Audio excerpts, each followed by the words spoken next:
So awkward. I don't know why the finance minister takes all of this abuse from the prime minister. It's another day, another bombshell scandal in Canada. Welcome back to Moose and Loose. My name's David. Today, we've got a report coming from the Globe and Mail that Chrystia Freeland and Justin Trudeau are tussling. There's reports that Trudeau may be tossing her out soon. As you're going to hear here in the House of Commons, apparently he is very controlling. He's very controlling of his ministers. We already knew this because he threatened one just the other week who spoke up against his $250 check that didn't include seniors. Pierre Poilievre and the Conservatives absolutely grill them, just roast them over the coals here. Let's jump into this. Weak Prime Minister has lost control of the borders, lost control of immigration, lost control of spending, debt, and inflation, and now he's lost control of his own cabinet. We've learned in the Globe and Mail today that his finance minister is having her people speak out against him. She wants a large deficit of $40 billion. He, on the other hand, wants an even larger deficit on steroids, bigger than $40 billion. We know that Canadians are going to lose from all this inflation, but which one of those two is going to win? Speaker, Canadians lose when the Conservative leader votes against a dental plan for seniors. Canadians lose when he stands against a tax break for all Canadians over the next few months. Canadians lose when he blocks a school food program that's going to save parents $800 on groceries while putting more food in kids' bellies. Every single time the leader of the He has to stop saying in kids' bellies. It's just so creepy. Doesn't he have some high-priced consultant for optics? Come on. This is not rocket science here, guys. opposition gets up in this House, he stands against supports for Canadians, against growing the economy, against supporting a better future for all Canadians, because he's only in it for himself. That's right. It's not clear that the finance minister is actually in it with him. She said, according to the Globe and Mail, that the Prime Minister's office has given internal direction for an aggressive and possibly costly policy agenda that threatens to blow past spending targets she has already publicly stated for the government. She promised the deficit would be capped at $40 billion, acknowledging that if it went over, it would cause even more inflation. That means hungry Canadians lined up at food banks. So once again, will the government meet the minister's promise to keep the deficit under $40 billion? Yes or no? Mr. Speaker, while we once again hear the Leader of the Opposition talking down Canada's economy, talking down Canadians, the Bank of Canada, it looks like it's going to be decreasing interest rates once again because inflation is back down within the target range. This is what I said the other day. They're going to wait for that 50 basis point cut coming on Wednesday, tomorrow, and just try to hide their... What is going on here? What is she doing? Anyways, they're going to try to hide their deficit, massive deficit here. Meanwhile, we've got Pierre trying to tee this up. He already knows that the deficit, the leaked deficit, as if you saw my last video, $60 billion. We don't know if this is true yet, but apparently inside sources leaking that. Mr. Speaker, the Leader of the Opposition is also perplexed because he doesn't let his own MPs speak out on anything that he doesn't stamp and approve. He has people follow them around with tape recorders so that they don't speak to media about anything that he doesn't pre-approve. That's not being Canadians' voices in this place, Mr. Speaker. I have to bring it up every time. This coming from the guy who literally just threatened his own MP. This Prime Minister has admitted that deficits drive inflation. His minister admitted the same thing. That's why she said the deficit would not go above $40 billion. That was her guardrail. They weren't going to smash into that guardrail. She's like a bus driver saying she's going to come just short of hitting that $40 billion guardrail. And then some crazy lunatic comes in, grabs the steering wheel, and jerks it sharp to the left through the guardrail. Does he realize there's 41 million Canadians that are going to go off the cliff in that bus? While the Leader of the Opposition continues to talk down Canadians and the Canadian economy and indeed Canada, let me once again put it on the record. Canada is the best country in the world. And I'm sure he loves Canada. It has the greatest laundry machines in the world. Canadians are stepping up, got us through the pandemic. Canadians got us through the challenge of high inflation. Canadians will keep building a positive future for themselves by being there and showing up for each other. Unlike the leader of the opposition, who's voted against every measure that has been put on the table to support Canadians over the past years and continues to be in it only for himself. Mr. Speaker, get this. The Conservatives bring in a tax cut for the richest CEOs corporations, costing Canadians $60 billion, but they vote against taking the GST off of home heating and diapers. And the Prime Minister sided with them. Why does the Prime Minister side with the Conservatives and big corporations against working people? Dude, you supported Trudeau and he didn't back you. Like, where's your spine, man? You didn't even support your own words. It's quite literally your own words. Spineless loser. Speaker, we were equally puzzled when the Conservatives voted against a tax break for Canadians for the next few months. People are facing challenges right now, counting their pennies at the grocery store as they try to make ends meet. This guy's so proud of that. Canadians counting their pennies. Count those pennies. They're gonna be mine soon. This idiot has to go. This guy's like a moldy apple if you leave it too long and then ends up oozing all over everything. It just gets on everything. So even though he wanders around the country talking about taxes, hanging out with certain questionable Diagolon folks, he continues to vote against the interests of Canadians. He's bringing back this stupid... Oh my God, we're not even going there. For anyone who's new, Pierre Poilievre takes pictures with thousands of people, and one of those people had a camper with a hand-drawn Diagolon flag on the outside of the door. Hardly hanging around with. More like 2 seconds, take a photo, moving on. We know the Prime Minister has lost control of spending, and now we see he's lost control of his own minister. We have a finance minister who won't tell us what the deficit is, and a Prime Minister who doesn't think about monetary policy, and that seems like a match made in heaven. But then again, maybe not. The Globe and Mail reports that, quote, tensions have risen between the Prime Minister's office and the Finance Minister's department, saying that the current dynamic appears to be similar to what happened with Bill Morneau before he quit. The Prime Minister bullies females and he bullies finance ministers, and now he's bullying a female finance minister. How much longer is she going to put up with that?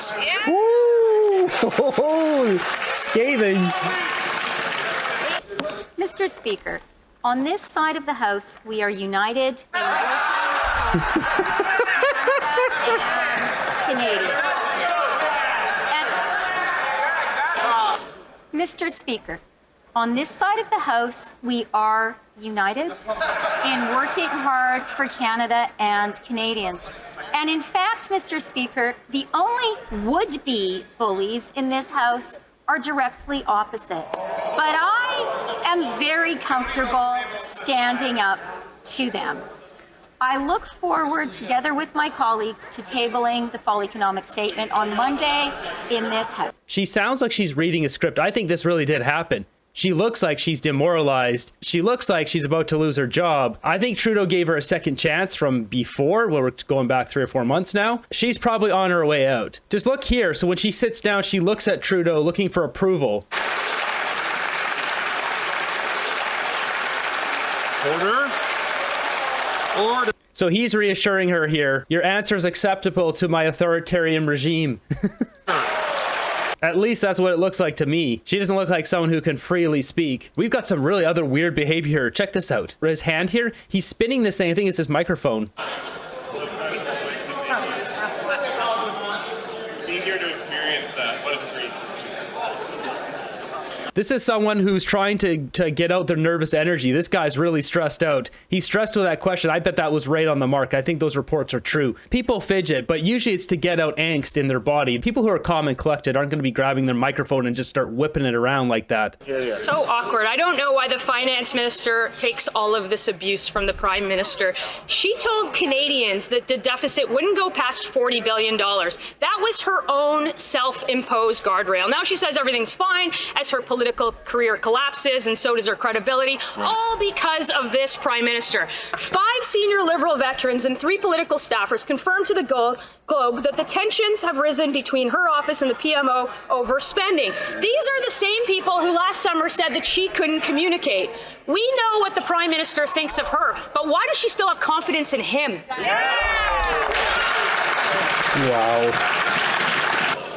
Mr. Speaker, on this side of the House, we are united. And on this side of the House, we recognize what a privilege it is every single day to work hard for Canada and Canadians. She looks like she wants to cry. Her eyes are practically watering up. And to defend the national interest.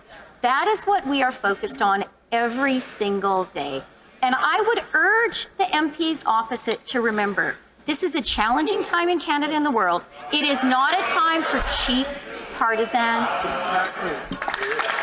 It's the finance minister who said over and over again that she would not go over her self-imposed guardrail of a $40 billion deficit. Now the parliamentary budget officer says that's yet another broken Liberal promise. We have no idea who's in the driver's seat anymore, driving Canadians through that $40 billion guardrail off of a cliff as they pay more in inflationary spending on the backs of struggling Canadians. What we do know is that Canadians ought to take her driver's license away. I can give her another opportunity to prove that she can communicate. She can stand up here and tell us what the deficit is at the moment. I like that they have Melissa Lansman delivering all that stuff about Freeland and Trudeau's abuse to his MPs and stuff. It's better delivered coming from a woman to woman. It's really smart. The strategy sessions that are going on in the Conservative Party are top notch. Mr. Speaker, I look forward to tabling the fall economic statement in this House on Monday. And in the fall economic statement, we will show that the government is maintaining its fiscal anchor, specifically reducing the federal debt as a share of the economy over the medium term. She's reading this. In addition, I expect the debt to GDP ratio we projected in the spring budget for fiscal year 23-24 will be met. Canada has the lowest debt to GDP ratio in the G7, the lowest deficit in the G7. This is good news for Canadians. What isn't good news for Canadians? Jumping out of the house for a second, we'll be back, but we got this one posted by Table Salt. It says Canadian federal government doles out $102 billion per year, 1/4 of the total budget, in an opaque slush fund titled Other Transfer Payments. This money is tax-free and only one list exists online and it's hard to find. Here's where the money is going. Buckle up. Virtually no information exists on where this money is going. Budget documents include one paragraph on this fund. Other transfer payments by departments are projected to increase $112.8 billion in 2029. Growth reflects growing profiles such as Canadian dental care plan benefits, support for electric vehicle batteries. Now, I did a search of everything over $1 billion that Trudeau Liberals spent in 2024, and I plotted it on the graph here, and you can see defense procurement up 14, it was $13 billion. Student financial aid enhancement, $2 billion. Telesat Lightspeed. Nuclear energy investment was $3 billion. Canada disability benefit. Canada infrastructure bank installments were almost at, was at $13 billion there. Military modernization, $8 billion. Canada infrastructure fund, $6 billion. And AI was $2.4 billion. Even if you add this up, it's not even remotely close to that $102 billion that Table Salt posted. So something is funny going on. I don't think we're going to know until the Conservatives get in and really find out what they've done. The spending spree spat between the finance minister and the prime minister has spilled into the public, according to the Globe and Mail. The PBO confirmed the prime minister forced this finance minister to blow through her $40 billion fiscal guardrail promise, taking Canada's finances off a cliff. And now he wants her to bury the bad news of their deficits in the dark days of December next Monday. How bad is the deficit? Mr. Speaker, I was actually about to ask, are they giving out Christmas presents for alliteration? I mean, we're supposed to be talking about serious issues here. I am, though, glad The deficit isn't a serious issue? that the member opposite has spoken about the parliamentary budget officer, because just a few weeks ago, in his independent analysis, the parliamentary budget officer concluded, and I quote, "Current fiscal policy in Canada is sustainable over the long term." That's the conclusion of the PBO that was just cited by the member opposite, and it's good news for Canadians. Well, Canadians can't have Christmas because she can't do math. And the Prime Minister lost control of Canada's finances and forced this finance minister to cover their devastating deficit. The spending tensions between her and the Prime Minister will have her getting the bill no more treatment. And Canadians have to foot the bill for the spending spree separation. We know she already blew through her $40 billion fiscal guardrail promise. But what is the deficit number? Mr. Speaker, I do really look forward to tabling the fall economic statement in this House on Monday. And in the fall economic statement on Monday, we will show that the government is maintaining its fiscal anchor, specifically reducing the federal debt as a share of the economy over the medium term. In addition, I expect the debt to GDP ratio we projected in the spring budget for fiscal year 23-24 will be met. Canada has the lowest debt to GDP ratio in the G7. We have the lowest deficit, and this is good news for Canada and Canadians. Trudeau just gets lost in spaceland there. Like, the guy's an absolute loony. He needs to go. So next up, we got NDP here asking a question about, she mentions Canadians are hurting and it was seen in the gallery. I don't know what the situation is, but she tries to ask this question 3 times and they keep shutting her down. Canadians are hurting, and we saw it expressed in the gallery today. That's right. You've seen it. So this is the second time they shut it down, so she has to rephrase it again. Should not make reference to what has happened in the gallery or not happened in the gallery. And I'll invite the honourable member to rephrase her question for the last time before I move on. Canadians are hurting, and we saw in Ottawa today that it was expressed around homelessness. Yes, that's right. Renters in Canada are facing exploitation and eviction because of corporate greed. It's so bad a class action lawsuit has started against corporate landlords, accusing them of price fixing using the AI program YieldStar.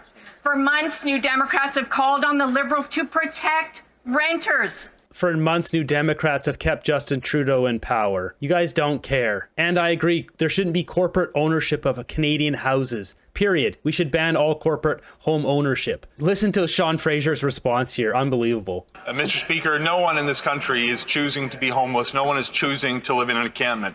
We know that the cost of housing has gotten too high. That's why we are putting billions of dollars of investments on the table to help build out more affordable housing, to help community entities actually provide services to people who do not have a roof over their head. What's fascinating, Mr. Speaker, is the Conservatives seek to make a joke out of a very serious issue such as homelessness. We're going to be willing to do the hard work to build more homes, including the most vulnerable. And as the jeering continues, Canadians should be ashamed of the behavior of the Conservative Party, who use homeless people as props in this country. This is disgraceful, Sean Fraser. This is a guy who quite literally lost 1 million people, broke our immigration system, then broke the housing system, and can't do basic math. We have 250,000 housing starts a year. Why would you rationalize bringing in 1.6 million people per year? Obviously, we can't build enough homes to accommodate that many people. They just keep doubling down behind this because they all get their big paychecks, and Trudeau's real estate development company's value goes through the roof. There we have it, quite the spicy session there. Melissa Landsman just going full in for the jugular there on Chrystia Freeland. Freeland looked very much demoralized. She looked absolutely just shattered. She looked like she was very much holding her words, trying to hold her tongue. There's not a lot of life in her eyes. One thing I'm sure you noticed is she wasn't quite so squeaky, Mr. Speaker. She wasn't being her obnoxious, annoying self, which is very much a telling sign of her position in the party here. She's not feeling very confident. What happened in that conversation between Justin Trudeau and Chrystia Freeland?